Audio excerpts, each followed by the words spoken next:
This Week with Bob Mueller on News 2.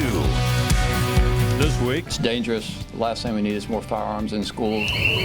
Another move by Tennessee lawmakers to arm teachers. Governor Lee has so much power to improve the lives of Tennesseans every day. And instead, he chooses to work on policies that do not serve the people of Tennessee and then distract us by scapegoating people who are new to this country.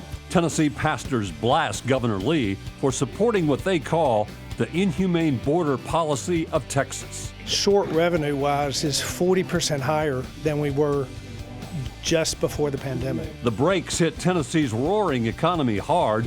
Lower revenues, budget shortfalls, possible cuts to people and services. And so we got a chance to get a sneak preview of what their agenda is when it comes to vouchers. Governor Lee's long-awaited school voucher program is finally public, what it includes and what it does not. I don't think we need a wider war in the Middle East. That's not what I'm looking for. And President Biden says he's decided how the U.S. will respond to the deadly drone attack on U.S. troops. Hello again and welcome to another edition of This Week. Tennessee pastors have strong words for the Governor Lee, supporting Texas as it defies the U.S. Supreme Court immigration order. Tennessee faces a $610 million budget shortfall as the economy slows. The president promises retaliation for the deaths of 3 U.S. service members in a drone attack. But we begin with another move to arm Tennessee teachers. Lawmakers are reviving a bill to allow teachers and faculty to carry guns in schools. Come to me, come to you. The Senate was scheduled to take the bill up in committee last year, but postponed after the Covenant shooting. The same goes for the House, though it had already passed all the House committees. We're standing on third base with no outs, and they're just not even gotten to the batter's box yet. If it passes, it would allow a faculty or staff member at a school to possess and carry a concealed handgun on the grounds of the school at which the person is assigned. The move has incensed Democrats who slammed the bill Thursday. It's a terrible idea. It's dangerous. The last thing we need is more firearms in schools. Cookeville Republican Representative Ryan Williams is backing the bill in the House and says to carry, teachers would have to have the same number of training hours as school resource officers, or SROs. If someone had a problem with this bill, they're also going to have a problem with their SRO being on campus. And so that person individually is never going to be happy with anything. But Democrats argue the relationship between a teacher and a student is different than an SRO. Teachers are like a second parent. Absolutely. At the school, which is like a second home. They also argued there's no mechanism in place to prevent a gun from falling in the wrong hands. You think that a student's not going to get access to the teacher's desk to take a gun when they get mad, or if they walk away, someone won't go on that desk and take their gun. You're putting too much risk and liability in the hands of teachers whose job is to just simply teach our kids essential skills that they need to make a good life and contribute to this great economy in this state. The bill doesn't have every Republican on board, as a few voted against it in committee last year. But Williams says he thinks he has the votes. Revenue is down in Tennessee for the first time in years, and lawmakers are facing a $610 million budget shortfall. Since the new fiscal year turned over, Tennessee's revenues have come up nearly $280 million short of projections. We're going to have to scrutinize things more closely than we have the past couple of years. That's not necessarily a bad thing. That's not to say Tennessee is struggling necessarily. Short revenue-wise is 40% higher than we were just before the pandemic. But the money has to come from somewhere, which means programs that have continuously been funded on a year-to-year basis or newer ideas that could cost the state some money likely could see the chopping block. Members are going to hear that we're not able to do some things that we were able to do in the past. Now, of course, what those things are, Republicans won't share until Governor Bill Lee finalizes his budget and gives us a peek during his State of the State address next Monday.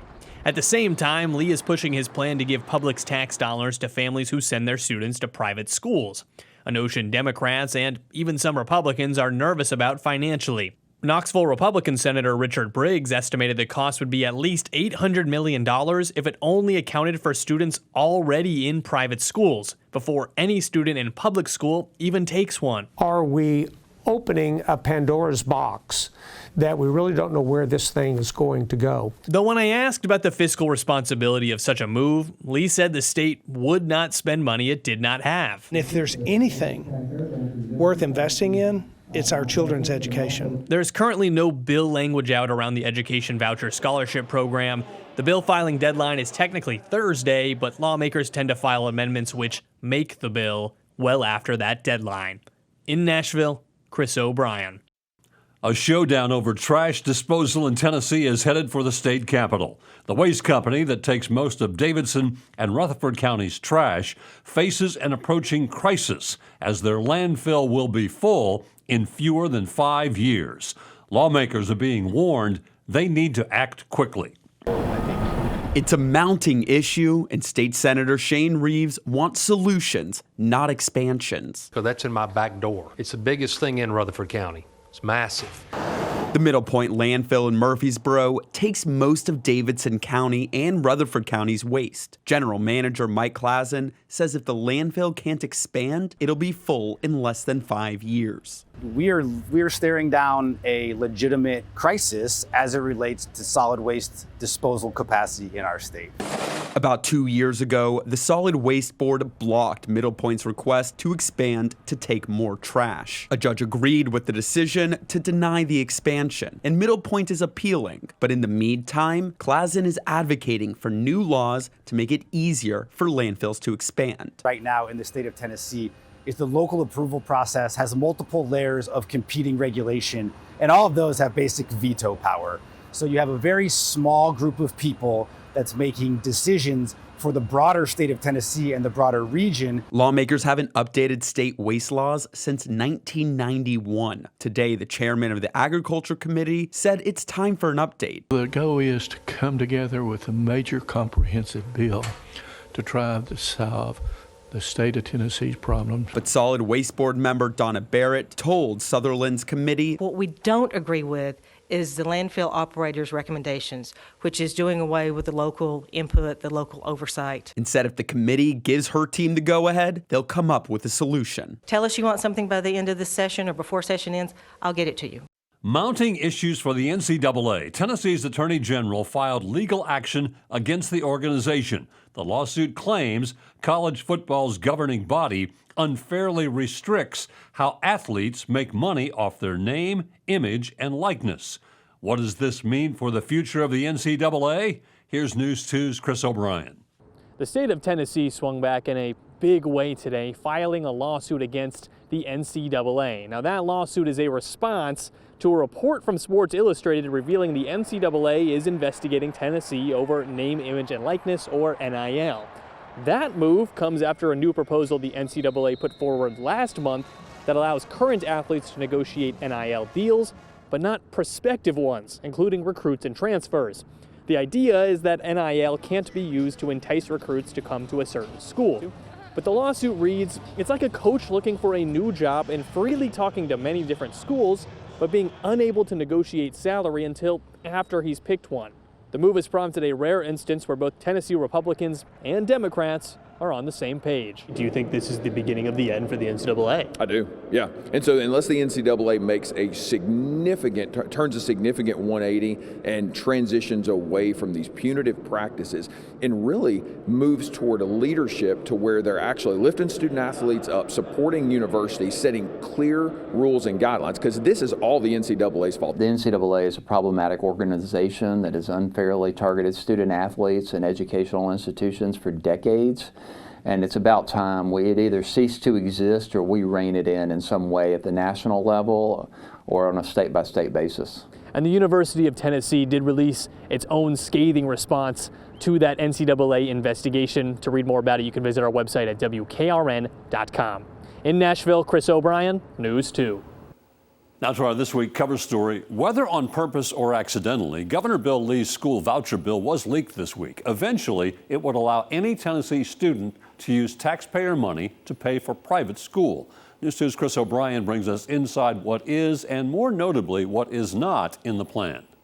Governor Bill Lee's voucher scholarship plan is out after it was accidentally posted to the Capitol website and then removed yesterday. Thank God that it was inadvertently posted, And so we got a chance to get a sneak preview of what their agenda is when it comes to vouchers. First, the bill says a family can use taxpayer money for a number of things, including tuition, books, and transportation.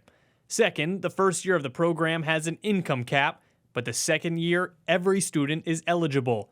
And finally, there will be a cap on the number of voucher scholarships to begin with, but it'll eventually increase until all eligible applicants who apply are provided a scholarship.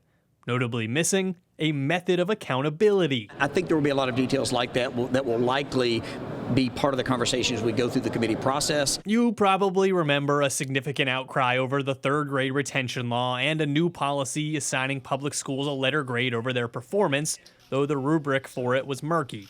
But private schools aren't held to those same standards, even though they'd be taking public tax dollars under Lee's plan. How did we focus for 10 years on making sure we're evaluating teachers and making sure we're evaluating students, and now all of a sudden, none of that matters. They're going to throw it out the window for vouchers. Though the initial bill language is out, there's still a long way to go. It's not the final version of the bill. It doesn't mean that the bill will definitely change as it goes forward. But no matter what the final draft looks like, Republicans will likely have to pass it without Democratic help. Tennesseans pay taxes, and our tax dollars go into our public education system. In Nashville, Chris O'Brien. Stay with us. This Week continues in a moment.